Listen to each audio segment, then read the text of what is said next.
I got us. We all have our defects. I got us on. All people have their defects. Some worse than others. And But Christine. without the grace of the Lord, it's a gift. Well, I'm talking on our little recording. Are you going to record this off of this? It's on.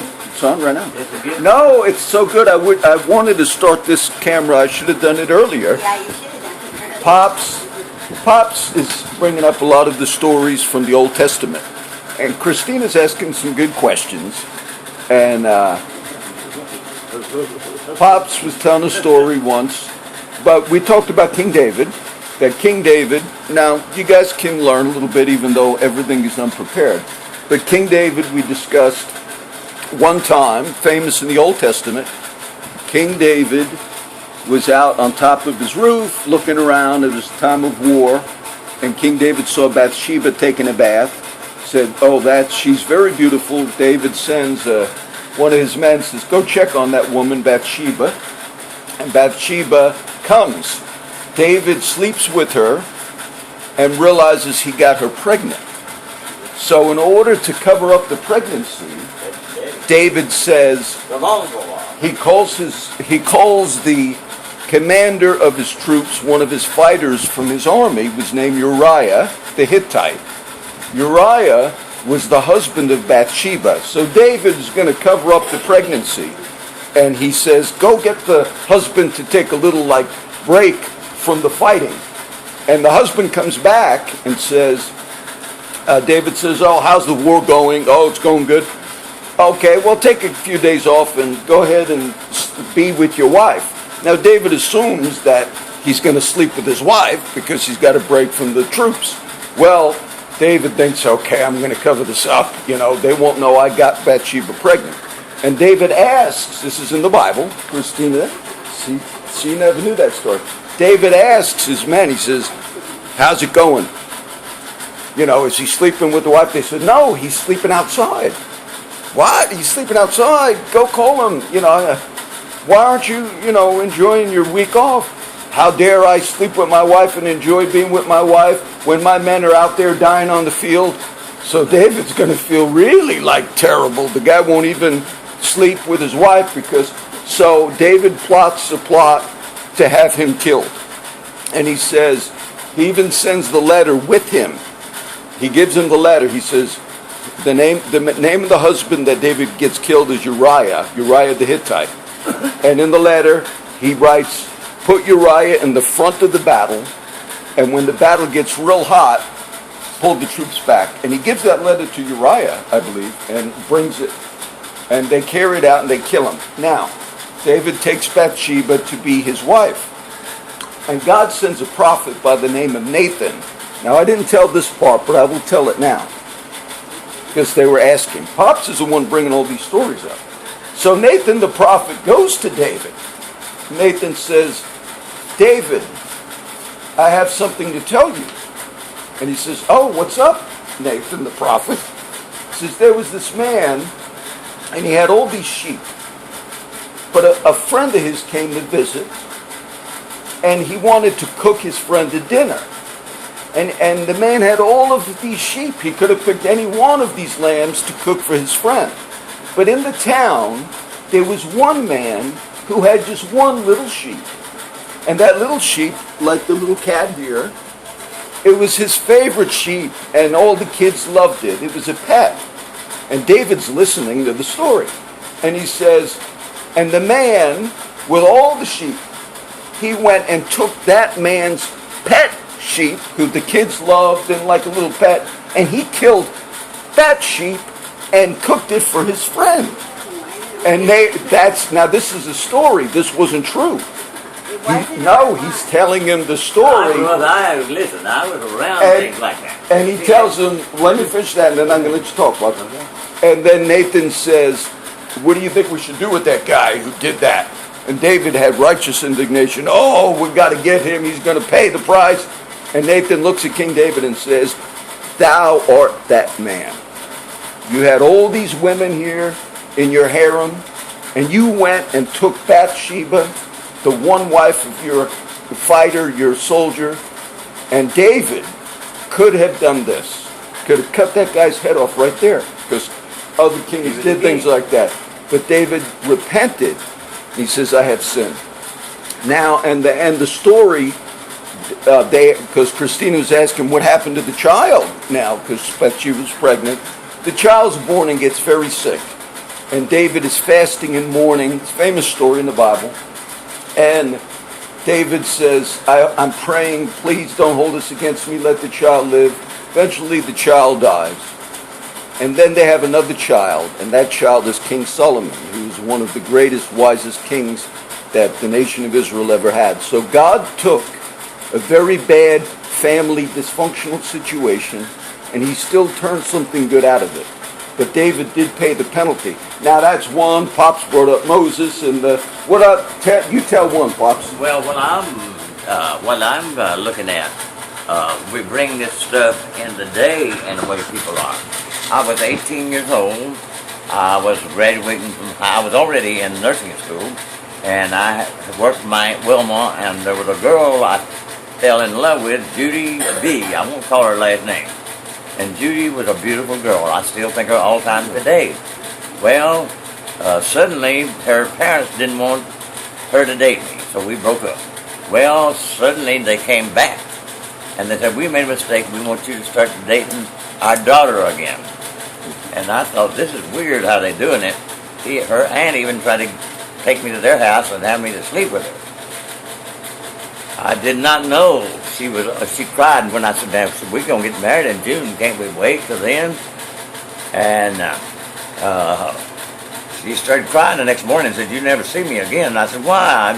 We're going to wait till June. It ain't far away." Well, she didn't know that Judy was already pregnant.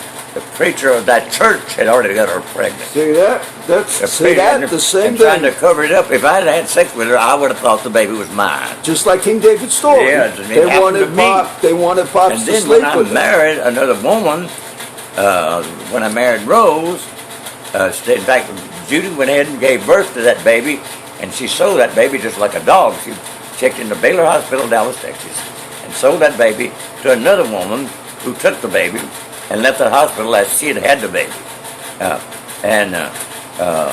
I found out about it. Another nurse come up cussing me.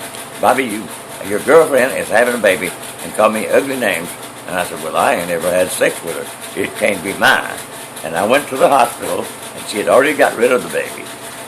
She gave it up for adoption. But that happened to me. And I'd see her later, and Judy would cry, and she would hear that baby crying in the night, and the baby wasn't even with her. She had a hard time over giving up that baby. But they tried to set me up as I was the father. Just like the story. That's how come we started. Me in my life. Yes. And then, I married Brenda, and Brenda had a little girl, and I adopted Brenda and raised her as mine. Brenda was not even sure who the father was. But I loved her, and I raised that child like mine. And today, that daughter loves me more than my own children. But my first wife died, and I married again. But my adopted daughter today loves me more. She said, "He is my real daddy in spirit." He treated me very good. He sent me to school. And when my mother died, he never remarried. Now, Judy's family, when that happened, they tried to start a rumor that I was gay because I wouldn't sleep with her. Yeah. And another hard thing to overcome, and then I started sleeping around with all the girls, hoping I wasn't proving the fact that they were wrong. Now, so I Pops, began to do wrong too. Pops, why were you? And you've told me the story before, but in your family, your natural family, who's still brothers, sisters, and all, in Nacogdoches, they kind of rejected you. Well, I tell you what, when I was born, I was the fifth one. When I was born, it was the beginning of World War II. And my uncles on my dad's side were overseas in the war. There was a lot going on in my mother's family. I was born with black hair, and my daddy had blue eyes and reddish colored hair. So he rejected me from the day I was born till he died. He would say, and I done DNA testing, I was his son, but he rejected me anyway. The emotional thing, even I went to see him right before he died. and he was not nice to me. That affected my life. Now, Pops, tell what happened when you went to see him. This is the resentment went to that see Pop, him he right wanted to before- make up, and he goes and sees his I heard he'd dad. been sick, and I went to see him right before he died in 1999. I went to see him, and I took him a Stetson hat because he liked Stetson hats. A cowboy hat. No, it wasn't a cowboy hat. He liked his narrow Oh, brim okay. Stetson hat. He liked a, and then I'm he, talking to the he Yankee liked- friends that he don't liked know about it. white cotton shirts. He wouldn't wear any shirt except cotton. He wouldn't wear all this other kind of shirt. He liked white cotton shirts. And I bought him 2 white cotton shirts at Neiman Marcus. And I took him a big basket of fruit because I knew his illness. He needed to eat fruit. A basket He of slung fruit? it back in my face. A basket of fruit. Okay. He slung it back in my. He said he didn't want it. It wasn't no good. And I left the house and drove back to Dallas and cried almost all the way back. And the next thing, he died, and my brothers and sisters didn't even call me he was dead. I So later you had rejection for most of your life all my life. from your dad, and even though because in AA they taught you about not holding resentments, you still wanted, before he died, to show him that you were loved still- him. I still and did, underneath And it all. right at the end, he still rejected you And at the end. he was a good provider for mother and my other siblings. He was a good provider for them. In public, he was polite to everybody. But when he was at home, he was meaner than a junkyard dog to me. He would tell me who my father probably was and stuff like that. He would just confuse my my mind. And I had to come to the point of forgiveness for years. I couldn't forgive him. And I had to come to the point to forgive him, and that was hard to do. And Yeah. I had to pray with him. But you should tell them about the story about when you were born and you were 11 days old. Yeah, he actually threw me, when I was 11 days old, I didn't know that. My oldest sister told me. I remember you telling me this. He Tell grabbed me. me and threw me out the window. See that? And when I was 11 days old, and I was brought to Corpus Christi, Texas, where I lived with Aunt Jeffy. She was a nurse at the Children's Hospital. And when I got to be about a year and a half, they sent me back to live with my mother and him. And then he was so mean, even my great-grandmother lived there. His grandmother, my great-grandmother lived there, and she would grab me and run from him To protect you. to protect me from him. And she'd say, "Well, Lawrence, he looks like her daddy, who would have been his Yes. great-grandfather. She was Cachado Indian and French, Yeah. and then she had married an Irishman, so all of them had red hair. So he just, being you didn't have the red hair and you had the black hair, he just had it in his mind that you were not his. I had it in his mind. And he threw you out And the you window. threw him out the window. He threw Pops out the And window. it broke your back, right? I have still a problem with my back. Yes. This is Pops telling. Pops has told me these stories before, but I figured being we were here talking, it would be good to see Now, the what resentments. happens, your siblings will tell everybody I'm lying. In fact, my psychologist caught my siblings in a lie. Did he run away from home at 9 years old? They said, "Oh, that never happened." Well, I said, "You checked with the police department in Nacogdoches," and sure enough, they had it on the police records that I had run away from home, and she called him back. Bobby's telling the truth. He did run away from home. And Pops, 9 years old. when did you start having the problems with alcoholism and all? None of the military. I've survived okay in high school and college and military, and then after my wife died, I started drinking. My life had been such a mess, even before I ever drank, and I think drinking was a self-medication. I was medicated because I didn't know how to deal with Oh, it. still on. And I still sometimes don't. I realize how can a person do these things? And how did Judy B's parents strike lies on me just because I wouldn't sleep with their daughter and the preacher had got her pregnant? See I that don't history? understand all this. Now Pops today's a Christian and we talking about the Bible, but that could have been a resentment too against all of the church because, And I did. like, It's look, a long that time I preacher. quit going to church. Yeah. You couldn't get me in any church. Okay. And then I have a friend. His name is, he was married to another friend, Geneva. And Geneva and him had 5 children. And he was a truck driver, but he also was a Pentecostal preacher. Well, he forgot his wife and got a young girl on his truck run pregnant. And he divorces his wife and the 5 children, and he marries this younger woman. He has 2 children by her. And now the children by his first wife won't have anything to do with him. Yes. And his children by his second wife, one of his daughters is a bad drunk, and only the son is okay. And he was a preacher. And he was a Pentecostal preacher. And he can be judgmental about everybody else, Yeah. but he won't look in the mirror at himself. I see. So many people can look out there and say, look at this person. Look what a mess they are. We don't know what they've been through. I have a girlfriend, which my Charlie used to be one of his girlfriends. She was very sick. And one day she cried and she told me, and I wondered, was she telling me the truth? She was 8 years old, and her daddy had been a judge and divorced her mother because he had his secretary pregnant. And he married the secretary and divorced her mother, and little Holly was in the room the moment her mother reached and got a gun and blew her head off, and she had to watch that.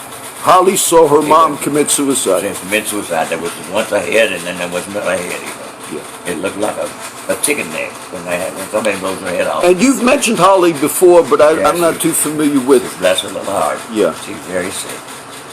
She still wanders the streets like a shop. And people judge her.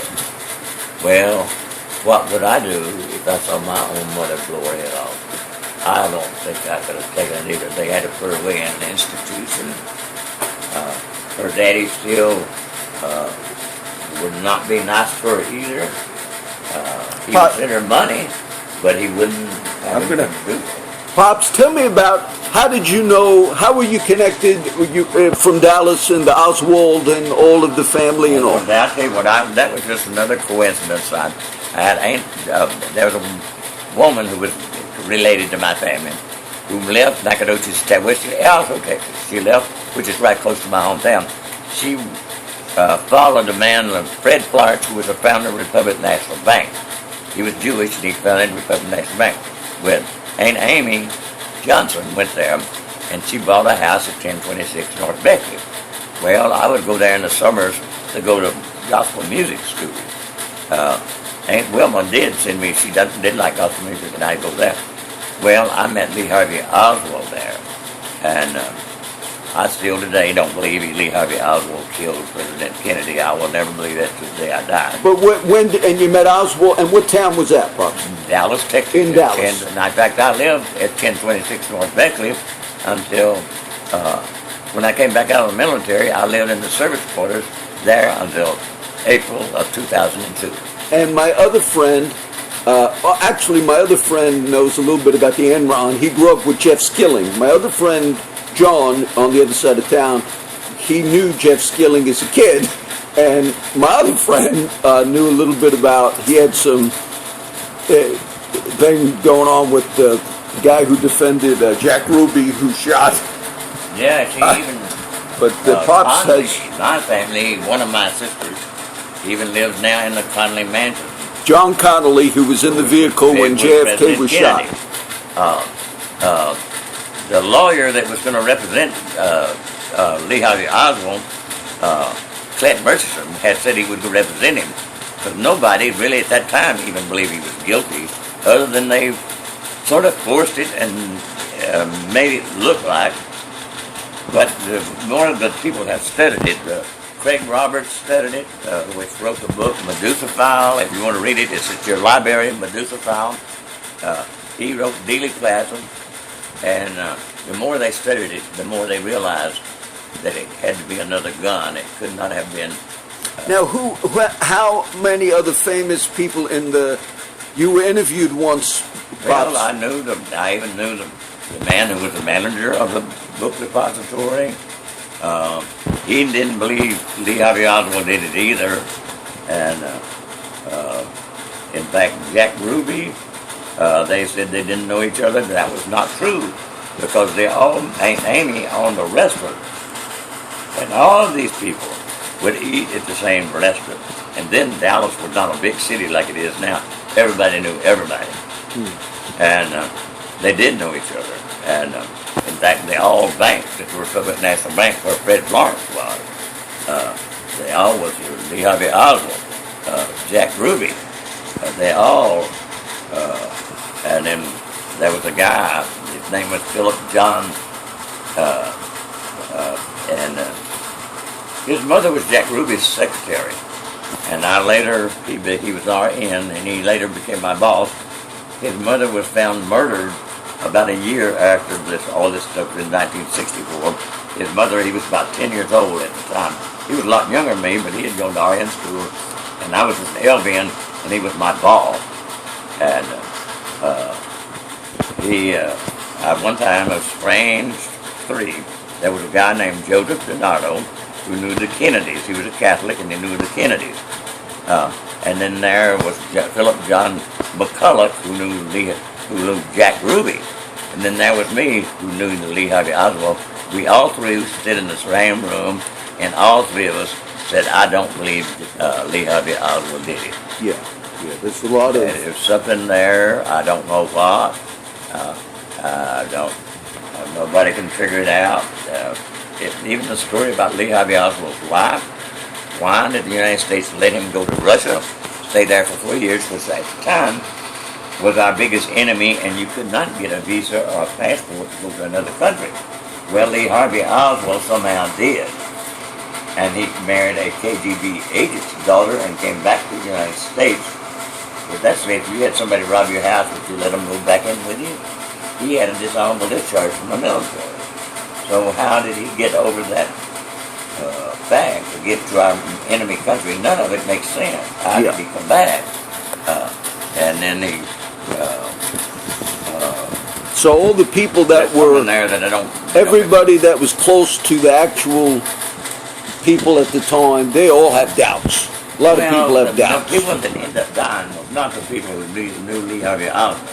The ones that were found dead was the ones that knew Jack Ruby. Yeah. That Jack Ruby had that strip joint. He had 2 or 3 of them in Dallas, and he was real close friends to the FBI, believe it or not. There was just so much rubbing, he had to be some kind of mafia. He was Jewish himself, but I don't know what. Nobody will ever know. I'm getting so confused. Now we're going to end, Pops. Now, I put a picture up a little while ago on the computer when we're at Walmart, and you were buying something for the hair. Style my hair. I used to style my hairstyle. So what did you buy? Mousse to style it, and bought me some hairspray to make it stay in place when the wind blows down here a lot. See that? Pop's got some hair stuff. He's gonna. Today I went to see a doctor, and I was sitting out on the bench, and the little lady came up and was very aggressive about her friendly. I will not say what she did, but I hope somebody from the church didn't see me what she did in the public. Yes, Pop said like a lady. He was on the bus. Pops told me about it. He was on the bus bench, and some girl was kind of like almost hitting on Pops. But well, she took exposed her breast to me. She pulled it out and showed it to me. And she said, "Oh, ain't this pretty?" Yeah, it's pretty. And she said the last one she pulled it out. She touched it and she slapped it. And I said, "Well, I don't want you to slap me. I'm not going to touch it." But even though Pop says, "Oh, something beep." Okay, but Pops was kidding. He says, maybe we'll go see the friend on the bench." I'm sorry. Okay. I hope you like that. Pop saw some lady on the bus bench. She pulled everything out on the bench. Pops has got a lot of good stories. We actually were talking about Moses, a lot of good stories today, and Bible stories. Christina had some questions about things, and so it's a discussion. But Pops has told me that some of that stuff, he's been telling me that stuff for a while. So just enjoy that. God bless you guys.